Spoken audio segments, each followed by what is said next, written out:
In an eyebrow-raising roster overhaul, head coach Sean Payton is turning to a more ground-based philosophy. New Orleans Saints addressed their aging offensive line and flailing defense, brought in C.J. Spiller, and traded superstar tight end Jimmy Graham. Chip Kelly's not the only mad scientist in the NFL. The hope is that the run-first attack will take the pressure off 36-year-old Drew Brees. And let's face it, the trio of Spiller, Mark Ingram, and Khiry Robinson is pretty dangerous. It was a disappointing 2014 campaign, to say the least, and it was the first time that the Saints missed the playoffs under Payton's watch since 2008. The once respected guard duo of Jahri Evans and Ben Grubbs just weren't cutting it last year. They were key cogs in an always strong offensive line, but the Saints are rebuilding on the fly.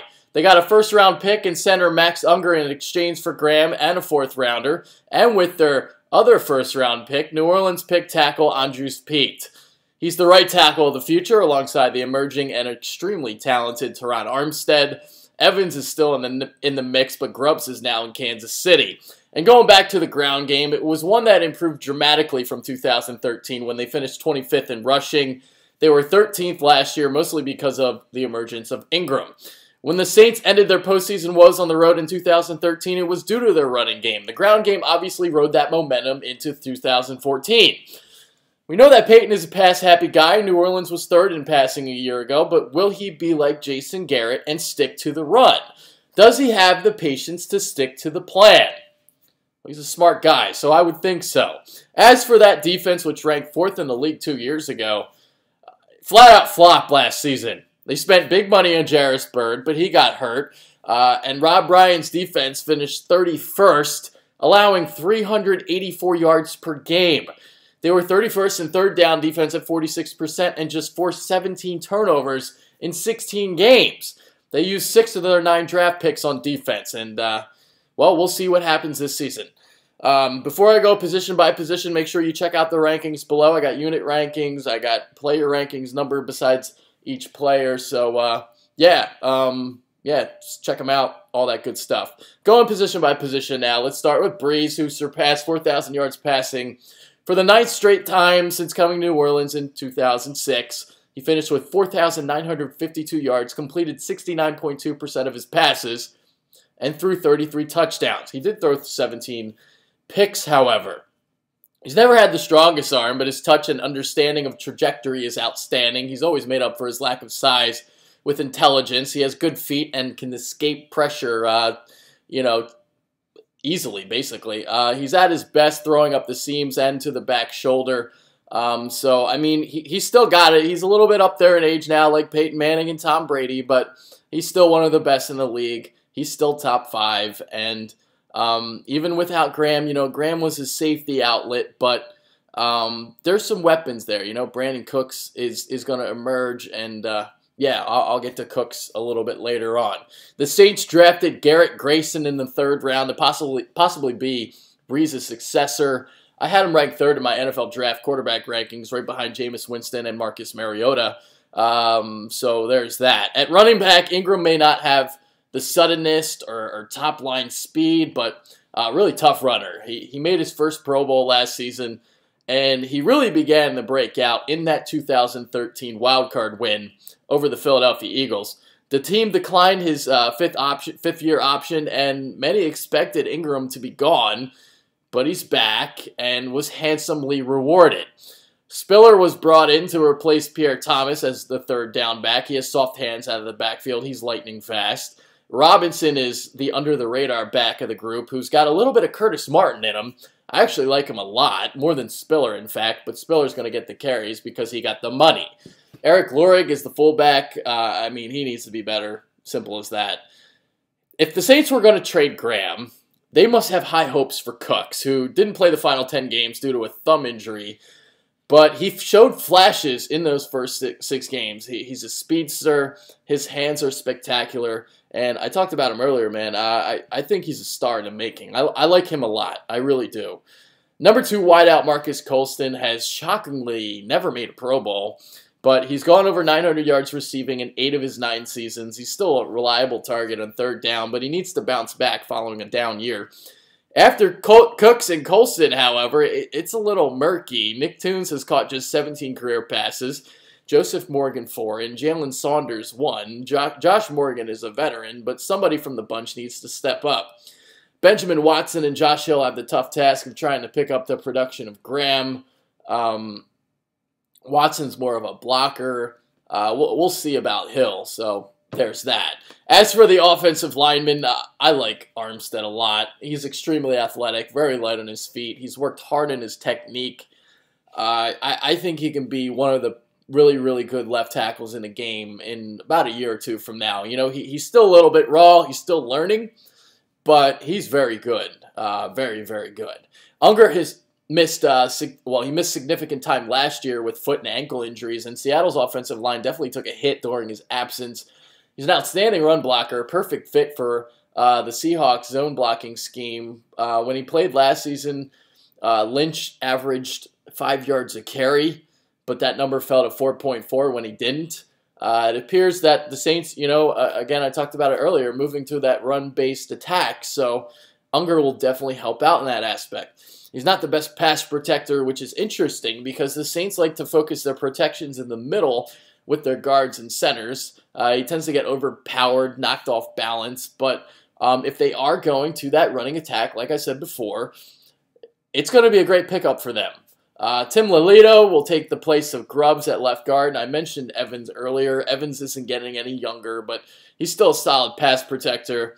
Zach Strief is still the right tackle as of now, but again, I referenced that earlier. Peat is the guy for the future. The Saints have been a 3-4 defense for years, but are switching to a 4-3 over defense with the departure of Junior Galette. Honestly, though, it's basically the same thing. The D-line really underperformed last year, and that's what really exposed the linebackers.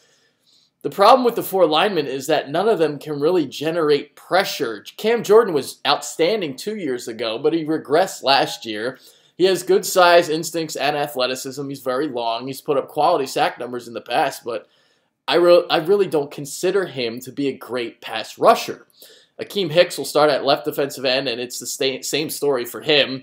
He was a far way better fit as a far way better two-way player in 2013 than 2014. He has all the physical tools, but just very, very inconsistent. Anthony Spencer and Paris Harrelson are veterans who will be part of the rotation. Spencer is like a little bit of a wild card because he basically hasn't played in 2 years due to injury. Kevin Williams and John Jenkins are the defensive tackles. Williams is starting due to the release of Broderick Bunkley. Obviously, Williams isn't the imposing figure he once was, but he can still be productive in spurts. The linebacking core was the worst unit a year ago, and the Saints addressed the issues by selecting Stephon Anthony with the pick they obtained in the Graham deal and got Hau'oli, I'm going to fuck up this name, Hau'oli Kikaha in the second round. There you go, got it. Kikaha looks like he'll be the starter at strong side linebacker, although it appears that it'll be David Hawthorne beginning the year inside. Former Pro Bowler Dannell Ellerbe, acquired in the Kenny Stills trade, will start on the weak side. He's 31 and coming off hip surgery. Ramon Humber, second-year pro Ronald Powell, and fifth-year rookie David Tull provide depth. Jairus Byrd is supposed to fix the long-time problems in the secondary. Obviously, he wasn't able to provide that lift last season after tearing his meniscus 4 games into the season. He spends a lot of time in single high looks as a center fielder, although he's not overly, fast or physical. He has great range and instincts. He breaks on the underneath patterns really, really well. Excluding last season, he's had less than 3 interceptions just once. Not a thumper in run defense, but a willing tackler. His fellow safety, Kenny Vaccaro, struggled mightily in both coverage and run support after showing some promise in 2013. The Saints brought in Brandin Browner after a disappointing season in New England in his first season away from the Legion of Boom. He struggled in coverage, drew a lot of penalties. Keenan Lewis is probably the team's best cornerback. He has size and length. Ball skills, though, are subpar. New Orleans drafted P.J. Williams in the 3rd round and Damian Swann in the 5th. Kyle Wilson, who never worked out with the Jets, second-year guy Stanley Jean-Baptiste, I believe he was a second-rounder last year. They provide depth. One of those 4 will be the nickel corner. Shane Graham nailed 19 of the just 22 attempts he attempted last year, while Thomas Morstead remained as one of the best punters in the game. Jalen Saunders did a solid job on return. So, prediction time. Kind of like the Saints this year. Kind of do. You know, if they do go to a run-based philosophy and they do run the ball a lot and they are successful with it, it can hide the deficiency on the defensive side of the ball. We saw it last year with Dallas. I talked about this in the Dallas preview. Dallas was 19th in yards allowed per game, but 27 in yards allowed per play. So clearly, when you're fresh and you're on the field less, you're not going to allow that many yards per game. So if they can turn the clock, I mean they've always been even though they pass a lot, it's always been kind of like a dinky dunk kind of offense. So if they can control the ball, control possession, it'll keep the defense off the field, hide their deficiencies, and I think they'll be okay. Kind of thought last year was a little bit fluky. I'm not counting out Drew Brees just yet. I know they've lost Jimmy Graham. The offense might take some lumps early without an emerging third wheel to Brandin Cooks and Marques Colston. But I like this team. I got them going 10-6. I got them winning the NFC South. So yeah, there you go. I got them as the 4th seed in the NFC playoffs. So yeah, that's my prediction, and this is my preview video for the New Orleans Saints for the 2015 season. Make sure you follow us on Twitter @TheBitterBirds. I'm out of here. Later.